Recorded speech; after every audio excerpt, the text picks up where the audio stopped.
भगवान शिव की भक्ति में लीन हो गई।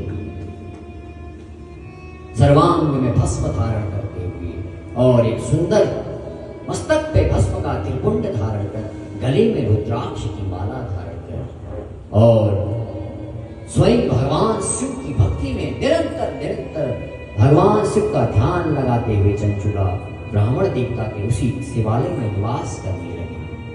तत्पश्चात समय पूरा होने पर चंचुला ने अपने शरीर को बिना किसी कष्ट के त्याग दिया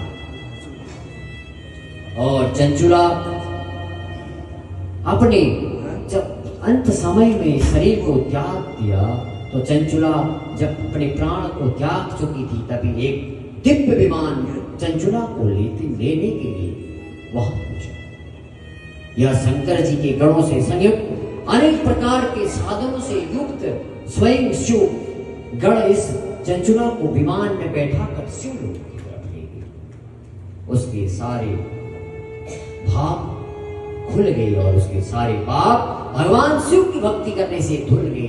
इतनी पापी, इतने निकृष्ट कर्म करने वाली चंचुला मौत के पश्चात स्वयं भगवान शिव का विमान लेने के लिए मां चंचुला को कहा गया है। अगर मौत भी हो तो उस भगवान की नाम के साथ हो तो ऐसी मौत का भी आनंद है। आदमी को संसार में अगर भय है तो केवल एक मौत से है। पर कहा गया है जो भगवान शिव की भक्ति करता है उसकी मौत भी आनंदमय हो जाती है। उसको मौत में भी पता नहीं चलता है कब उसकी मौत हुई और उसको लेने के लिए स्वयं भगवान शिव के गण लेने के लिए अपने दिव्य विमान में बैठा हुआ।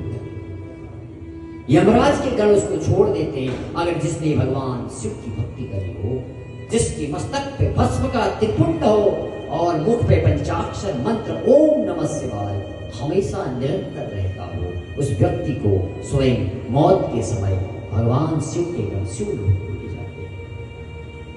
हजारों करोड़ों गुना पाप करने के बाद भी आज चंचुला भगवान शिव के शिवलोक की वासी हो गई और वहां जाके चंचुला ने देखा भगवान शिव के उस दिव्य स्वरूप को देखा और करोड़ों सूर्य के समान प्रकाशित हुए। कैसा शरीर? परिपूर्ण गौरम गौरीशम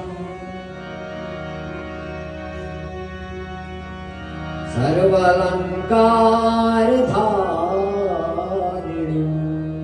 महादेव जो कपूर के समान गौर थे, संपूर्ण शरीर पर श्वेत भस्म भस्मित किया हुआ, उनके शरीर में उज्ज्वल एक करोड़ों सूर्य के समान चमक रहे हैं।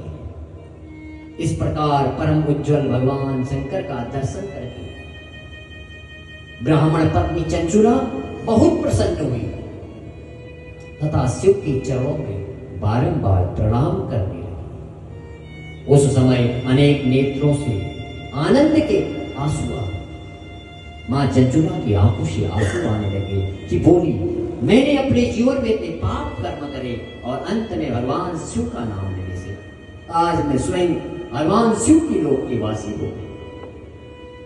और फिर तो भगवती पार्वती भगवान महादेव ने करुणामयी दृष्टि से चंचुला को अपने समीप बुलाकर बिठा लिया और मां पार्वती ने दिव्य रूप धारिणी चंचुला को अपना सखी बना लिया।